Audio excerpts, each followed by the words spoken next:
pull. I have to, as you know, I have to click a few buttons to make sure I've got everybody in to the live. Let me just, if you can just bear with me for a moment, and I will bring up the Xenocracy live feed. It's quite a day, guys. It's quite a day already in here in U.S. politics. Here in the, it's war day here in the U.S. as well, and it's not looking particularly good. So we're going to talk about it. Also, we've got a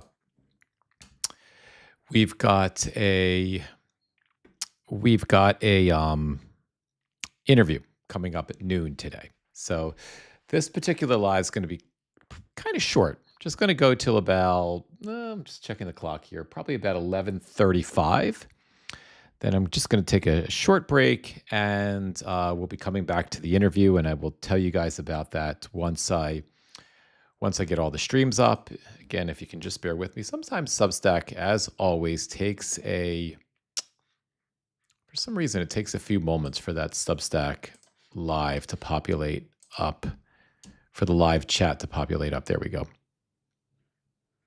Let me just pop into there. Live to populate. Okay, we've got Substack in. And now let's just go live with Instagram. Okay, so it looks like we're all good. Let me just check it here to make sure everybody's here. So we've got Instagram, Facebook, Substack, and YouTube. So I hope you're all doing well. It's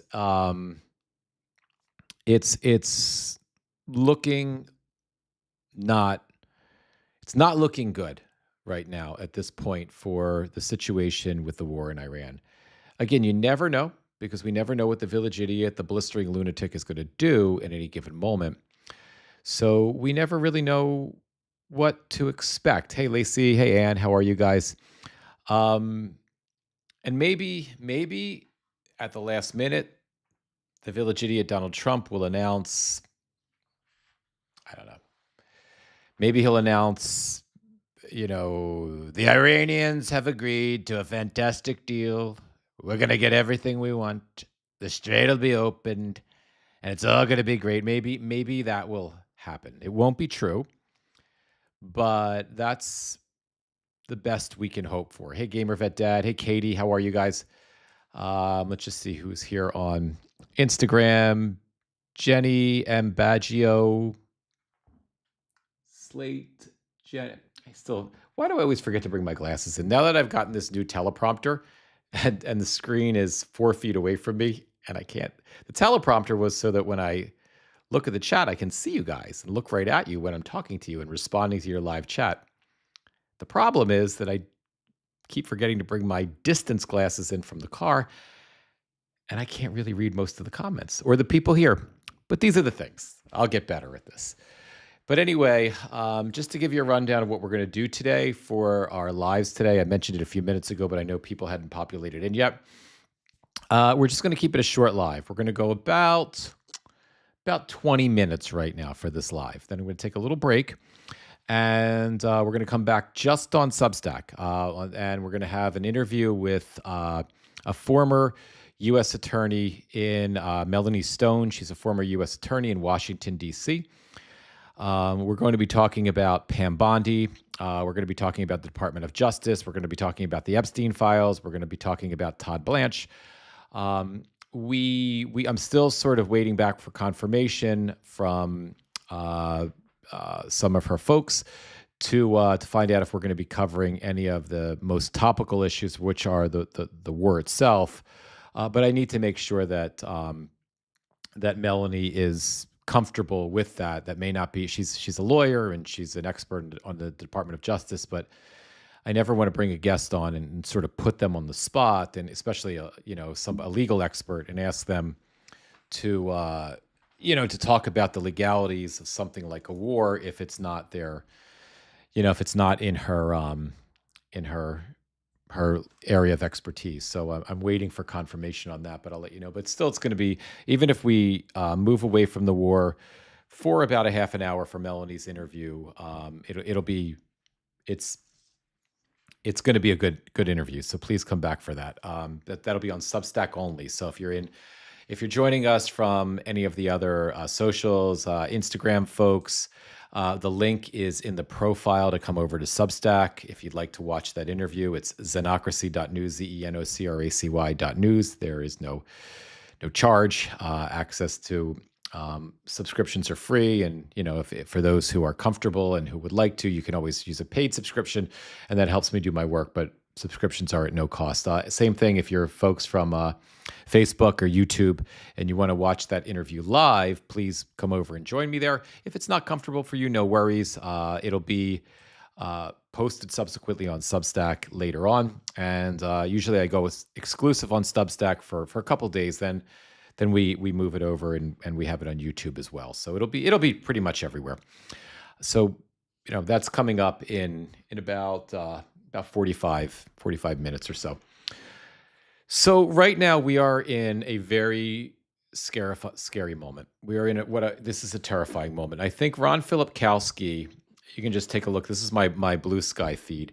Ron Filipkowski from the Midas Touch News Network, about an hour ago, really effectively encapsulated the moment that we find ourselves in right now. Filipkowski posted a screenshot of the Village Idiot Donald Trump's True Social post from today at 8:06 a.m. The idiot posted, I'm not even going to do it in his voice because this is a potentially catastrophic moment. A whole civilization will die tonight. If you haven't seen this, then this might be a little shocking, even from this nutcase, right? A whole civilization will die tonight, never to be brought back again. I don't want that to happen, but it probably will. However, now that we have complete and total regime change, where different, smarter, and less radicalized minds prevail, maybe something revolutionary, wonderful can happen. Who knows? We will find out tonight. One of the most important moments in the long and complex history of the world, 47 years of extortion, corruption, and death, will finally end. God bless the great people of Iran. Filipkowski, like I said, he perfectly encapsulates this moment in a way that I never could. A madman has control of the most powerful military in the history of the world, and the leaders of his party are too afraid to say or do anything to stop him. Let me repeat that. The leaders of his party are too afraid to say or do anything to stop him. Chicken shit, there's a reason, guys. For the last year and a half, I have been referring to Republican legislators as chicken shit GOP members of the Senate and chicken shit crazy and pretend crazy GOP members of the House. Because from the beginning of this administration, these senators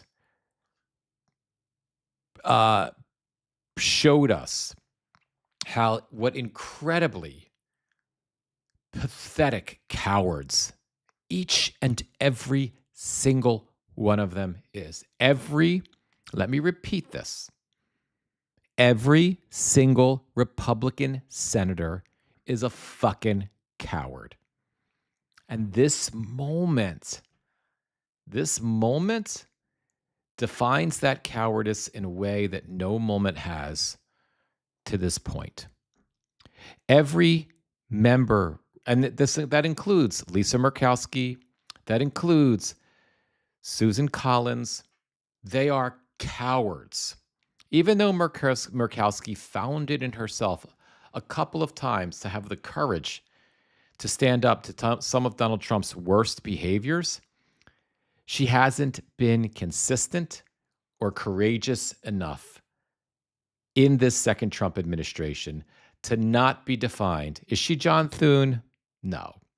She's not a coward of that magnitude. Is she Lindsey Graham? Fuck no.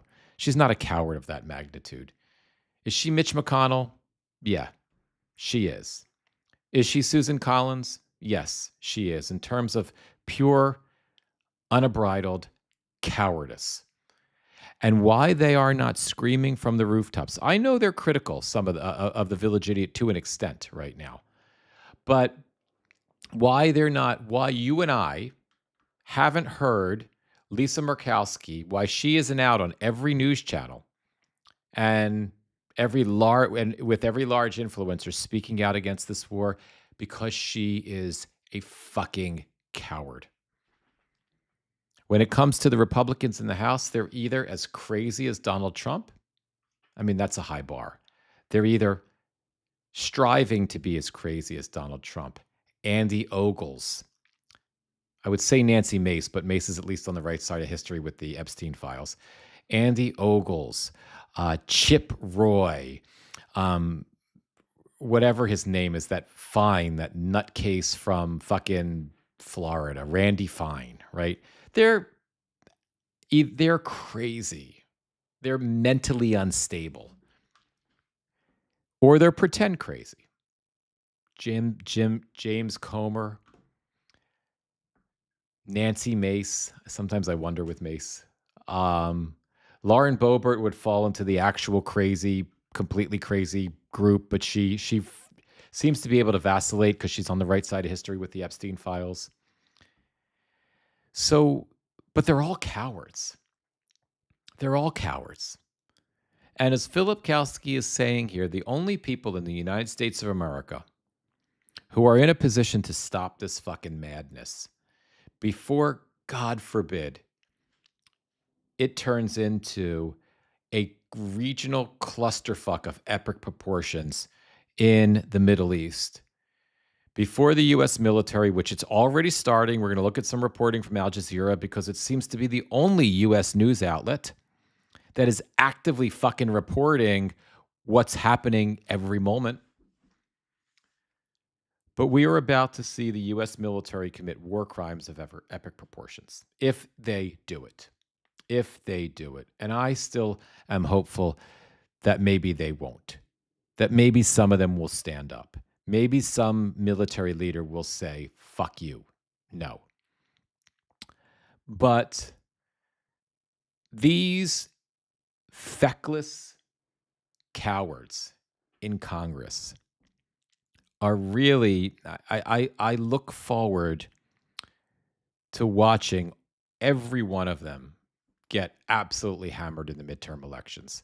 Not that that makes up for the blood that's going to be on their hands in the next couple of hours if this idiot follows through with what he is intending to do. But I don't know. I don't know what else to say. I've always learned, since I've been a grown up, since I've been a grown-ass adult, I have learned that feeling a sense of hate isn't helpful. I don't feel that. I won't allow myself to tolerate that because when I hate, I feel the hate first inside of me. It does a lot of damage. I feel that emotion causes physiological responses in your body, high cortisol levels, your blood pressure spikes, you go into fight or flight mode. And if you do that chronically, you make yourself sick. If you do it even in the short term, you can't think clearly. That's just my thing. I'm not trying to impose that on anybody else. I'm not telling anybody else they need to think that way. That's just how I practice, how I keep my emotional homeostasis. I refuse to. I'll feel moments of hate and moments of extreme outrage, but I will release them because I don't want to hold on to them.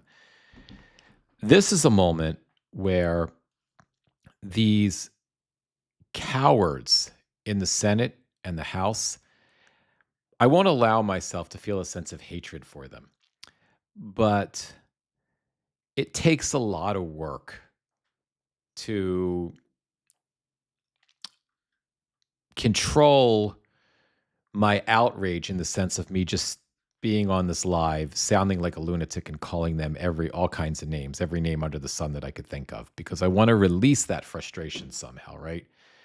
And we're on the precipice of the potential deaths of tens of thousands of innocent Iranian civilians. We're on the precipice of that right now with an absolute fucking lunatic a madman, a maniac who is enraged and terrified at the same time that nothing he's doing is working. And he can't understand, this idiot can't understand why the Iranians are standing up to him, why they won't tolerate his bullshit. While and he's facing up against an enemy that is so far above him. Yes, yes. If there's any MAGA folks in here, you're going to have to swallow what I just said. The Iranian regime, as corrupt and profane and despicable as it is, and it is, they are above Donald Trump. Donald Trump is beneath them. Morally, intellectually, and emotionally. And it took, I think, it took us to this moment, right? We're at this stunning moment, not in a good way, where the most despicable world leader in modern history, next to Hitler, right? Next to Hitler, next to Stalin, right? If Donald Trump wasn't such a fucking idiot, he would be Hitler, he would be Stalin, but he's too dumb, thank God. But the most despicable, pathetic leader in modern U.S. history, by far the dumbest world leader in modern history, perhaps in all of history, right? Where this madman faced up finally. It took, in essence, a religious extremist to be the ones who told him to go fuck himself because the Europeans couldn't find the courage to do it. They danced around it. They tried to be nice. They didn't say they didn't listen to me, right? Not that they're listening to me. But the minute that Trump went after Canada and Mexico, if Justin Trudeau and Claudia Sheinbaum wouldn't have tried to be careful and would have said, go fuck yourself, things might have been different. If every European country, when it came to the tariffs in the beginning, didn't try to be pretend nice and would have told him to go fuck himself, things might have been different. If it took a while, but eventually India told him to go fuck himself. The Chinese eventually told him to go fuck himself. But you had enough of the world who didn't have the courage. I shouldn't say the courage, because maybe that's not it. They didn't understand the maniac they were dealing with. And I guess I have an expectation that they should have, that they would have, because we all got it. We all knew what they were going to be dealing with. I was telling them to go fuck himself back in February of 2025, right? When he went after Canada. But I can't assume that they knew Donald Trump like I knew Donald Trump, because he wasn't the leader of their country for 10 years. Even though they had to deal with him for 4 years, there were people controlling him for that first 4 years. There were, so I guess I shouldn't hammer these foreign countries, these allies of ours. But ironically, it took an extremist regime, religious zealots, right? Madmen in Iran, people who are truly willing to die because they believe that they're going to go up to heaven and they're going to be martyrs. And they're happy to do that. It took them to finally be the people who said to him, bring it on, you fucking lunatic. We're the sane ones. You're out of your goddamn mind, you fucking maniac. And they did, over and over and over again. And because war, his toy that this idiot has access to is the U.S. military. The toy wasn't the word tariffs. It wasn't money. This moron now has the toy for him because he's a baby. He's a toddler playing with toys, right? Because he never evolved emotionally or intellectually beyond 4, 5, 6 years old, right? So we gave this toddler these toys. I have my nice little tariff toy. It's so cute. I love this tariff toy. I'm going to play tariff. Let's go play tariff with the world. Come on. Come on, little Marco. Come on. Let's play tariff with the world. I'm going to play. I'm so tough. And he played tariff, and nobody slapped him in the face and told him to fuck off.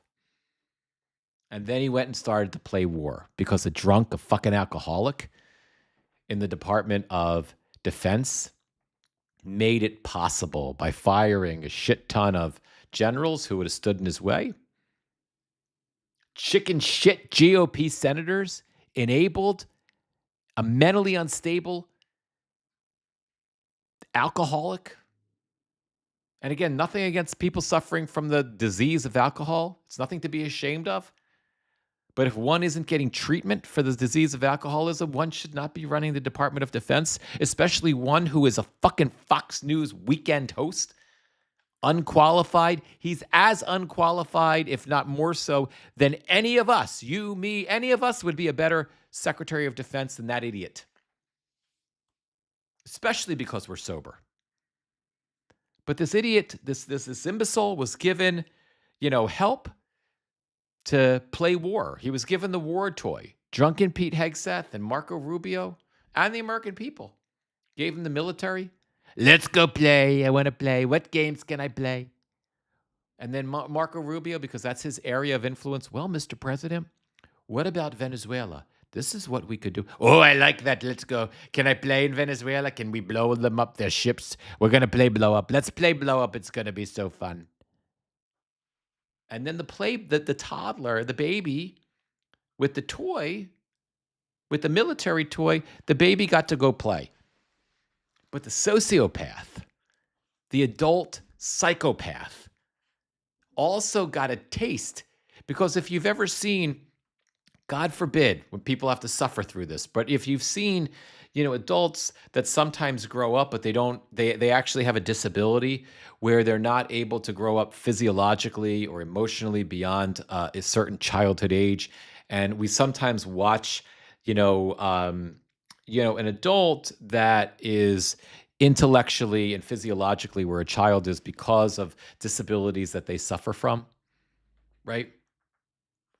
Now we have that in the President of the United States.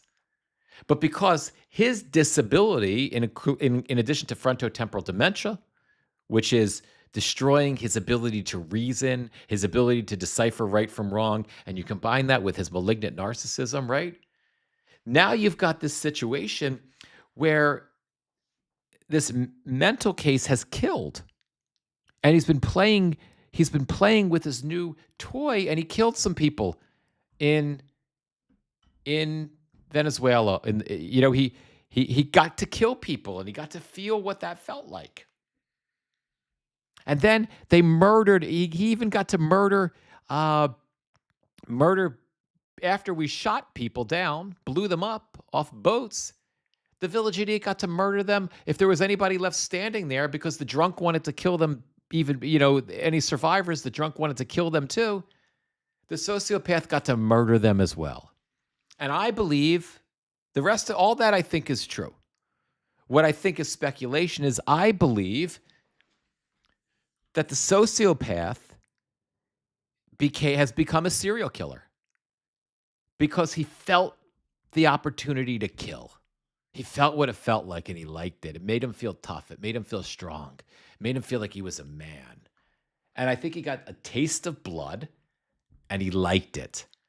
And as he's devolving in all, his frontotemporal dementia is getting worse exponentially. His malignant narcissism is getting worse. And no one is calling him out on it. I mean, we are, but he's not listening to us. Susie Weil and Stephen Miller, they're protecting this idiot in this little fucking bubble. There's no one to prosecute him. The Supreme Court gave him basically absolute immunity to kill. And now we have this god-awful combination of an unevolved adult toddler playing with their toys, their war toys now, their big gun toys, which is the military, right? who also, I think, is a serial killer now, is a sociopath and has got and I think he gets satisfaction. I think he wants to kill people right now. And this is one fucked up situation, guys.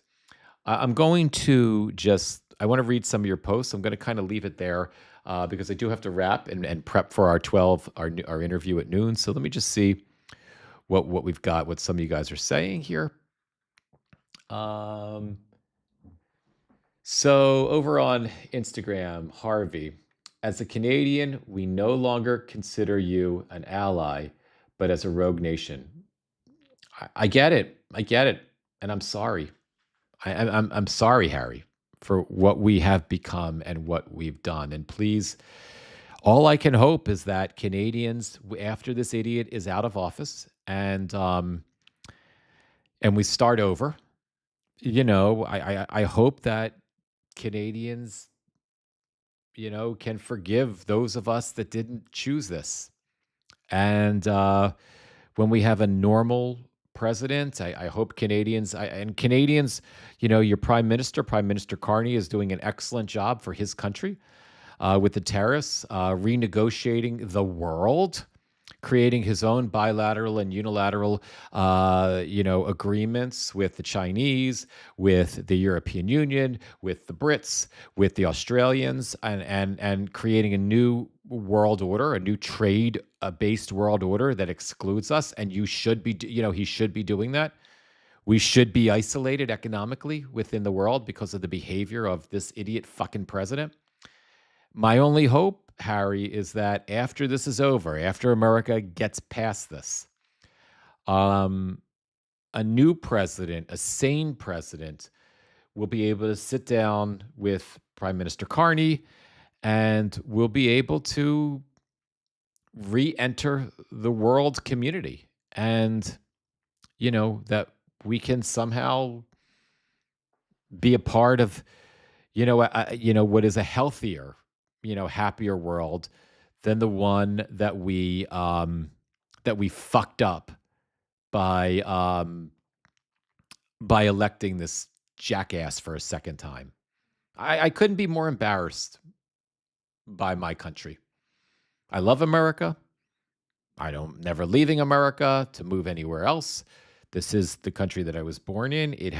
There is greatness attached to America, but not right now. I've never been more embarrassed geopolitically. I never have. I didn't even know I could be. Anyway, let me just read a couple comments. So it looks like Lacey and Gamer Vet Dad are kind of having a conversation. Just want to go back a little bit. Lacey, is there anything we can do to stop this madman? Every Republican congressman is responsible for where we are. They have done nothing to stop him and still won't do anything. How can they still live with themselves? Lacey, I can't answer that question. And right now with potentially with the lives of thousands, tens of thousands of hundreds of thousands of people on the line, who gives a fuck, right? How they can live with themselves. I think with those of us that are part of the pro-democracy community here in America, I think we're doing everything we can to stop him. We're going to hear a little bit later today. I'm going to attend a briefing with Senator Mark Kelly to hear what Democrats can still do now. But politically,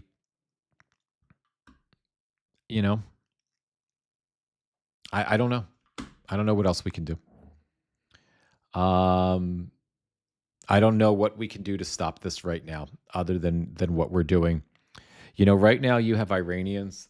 I mean, I really have to wrap the live, guys, but let me just show you this. Right now you have Iranians. Let me see if I can find this story.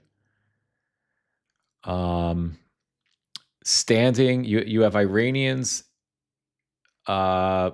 standing as human shields in front, at civilian sites. Now, whether that's by choice or by I'm looking for the Al Jazeera story here. I can't find it. Whether that's by choice or by force, I don't know. Hang on, guys. Let me just see if I can find this. Here, Iranians wave flags on Ahav Bridge amid Trump's threats. Iran's semi-official Tasnim news agency has shared footage showing dozens of people waving Iranian flags on a bridge in the southwestern city of Ahavs. Tasman said the rally was held at the city's Polsey Field or White Bridge.